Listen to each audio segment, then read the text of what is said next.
Aloha. My name is Elizabeth Park, and I'm currently the Associate Professor of Education at Chaminade University of Honolulu. I am so delighted to be sharing some information about ideas for families with young children at home during the pandemic.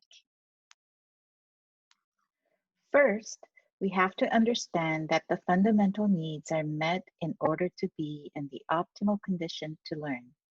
We know Maslow's fundamental needs and understand that some of us are trying to deal with the basic physiological and psychological needs. This is okay. We need to do what we need to do to meet those needs because it is difficult to provide the optimal learning condition until we take care of the basics. Second, we need to approach learning with the whole child in mind. That means that we are attending to the development of their mind, body, and spirit. We often equate school or learning with only cognitive growth, such as learning to read, write, and count. However, the children between the ages of 3 and 6 years old are in a sensitive period for developing their senses, physical coordination, as well as their spirit. Children learn better if they move about and use all their senses to learn. They need to have hands on experience to store information in their brain for the long term. In addition, we often forget that all children are born with their own unique spirit, and we must foster that as much as their cognitive and physical developments. The children are in such an impressionistic stage of their development that what they see and do are not just remembered, but they form a part of their soul. Third, we need to know a little bit about the components of the learning condition. This triad is a cyclical relationship between the child, the environment, and the adult. The adult observes the child, see what the child is interested in, and what the child is able to do, then sets up the environment that draws the child to learn as the child interacts with the environment and the adult. This continuously changes as the child changes and grows. So, how do we do that, you ask? Well, here are some ideas for you. Fundamental needs. It is important that you meet these fundamental needs. Healthy routines. Keeping healthy and consistent routines are helpful for the child, the adult, and there are ways to create your environment so it will be more conducive to routines. Emotionally intelligent.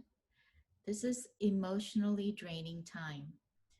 Take time for the child and the adult to become more emotionally intelligent and learn how you can create an environment that can help.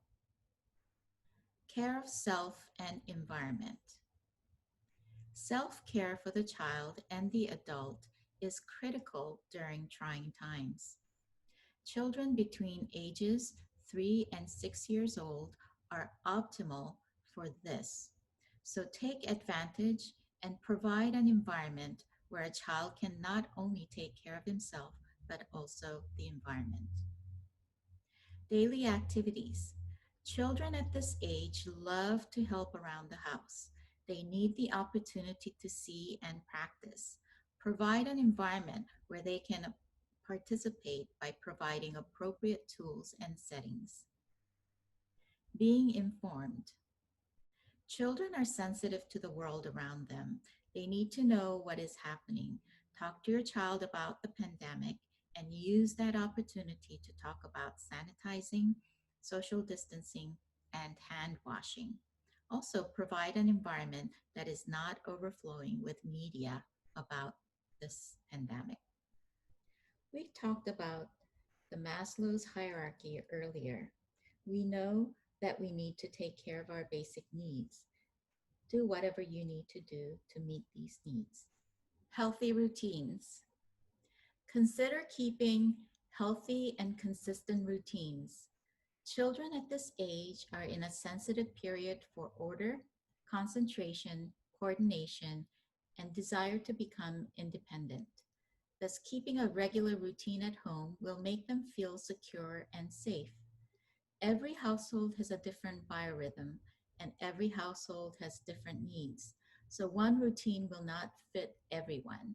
However, some general rules are to discuss with the family when establishing the routines. Follow together as a family, and most importantly, be consistent.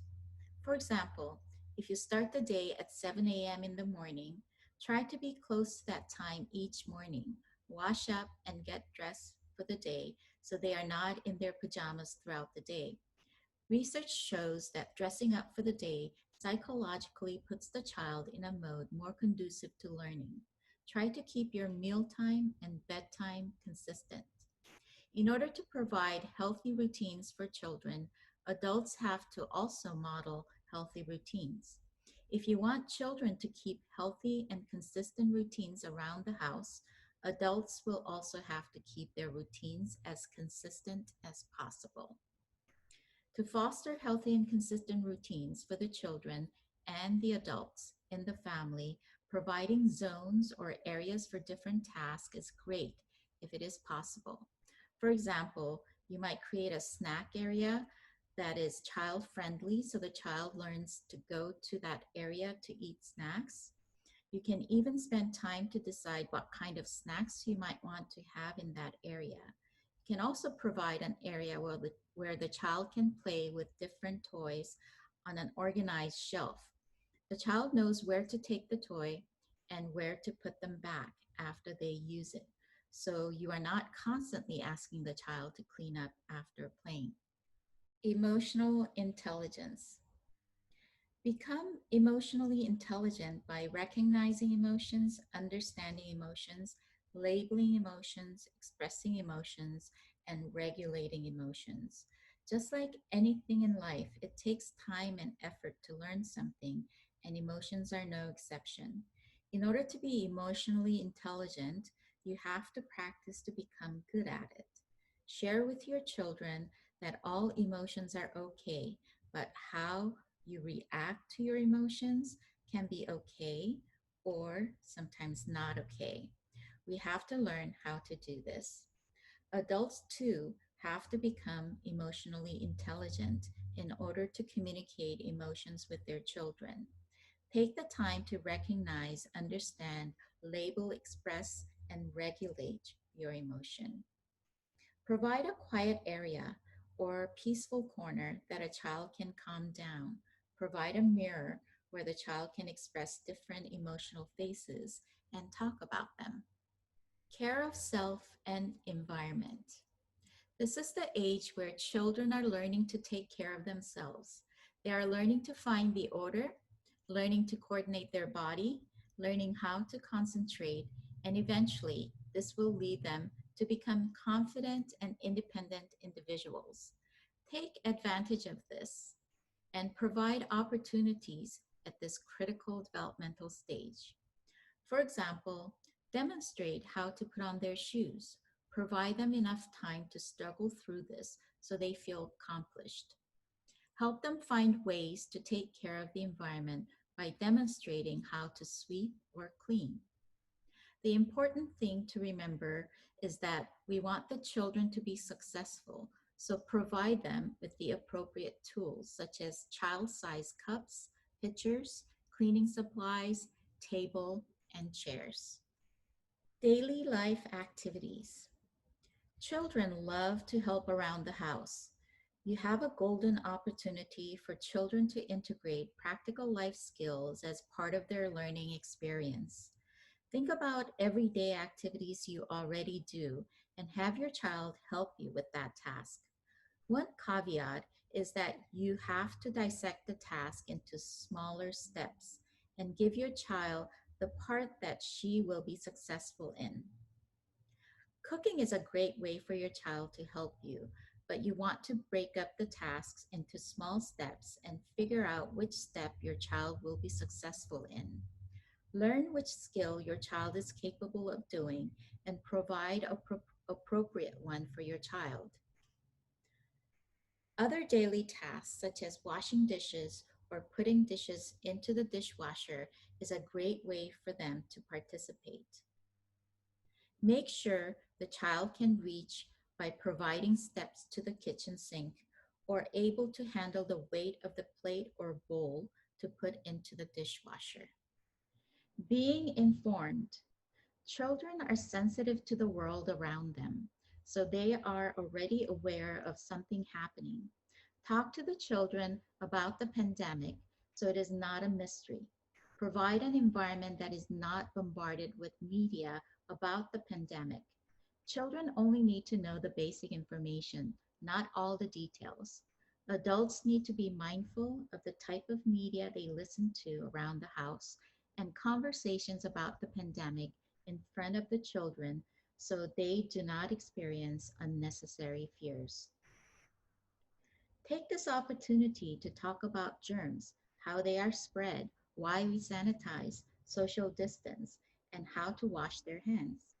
Set up your environment so the child can wash hands, hang his mask on his own when he gets home. You can do this by providing steps to the bathroom sink and providing a hook at the child's height so he can hang the mask on his own. You can also provide a tape measure to learn about social distancing. This is a great opportunity to integrate math and science. I will be providing more detailed examples in the future, so let me know if you want them. I would like to end with this quote. Dr. Maria Montessori once said, "The education of even a small child, therefore, does not prepare him for school, but for life." Here are some references for you to read further. Thank you for watching. Mahalo. May you be safe, may you be well, and may you be at peace. I will be live to answer any questions you might have, so see you soon.